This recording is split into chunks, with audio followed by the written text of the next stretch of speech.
Ang daming terms sa real estate, no? Ano nga ba yung monthly amortization? Saka, ano rin ba yung pinagkaiba ng pag-ibig at bank financing? Sasagutin natin yan sa video na to. Bali, ang monthly amortization, ito ang amount na babayaran mo monthly sa iyong home loan. Ngayon, let's compare the two financing options, which is pag-ibig financing and bank financing. First, pag-ibig financing has lower monthly payments while having longer loan terms up to 30 years, while bank financing offers more flexible loan packages, faster processing time, and better credit rates depending on your credit profile. At kung naghahanap ka ng bahay na available both pag-ibig and bank financing, let me introduce you sa Via Parkway, a pre-selling housing project located in Tanza, Cavite.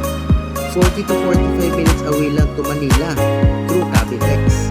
Malapit na rin sa mga necessary establishments tulad ng malls, schools, hospitals, and transport hubs.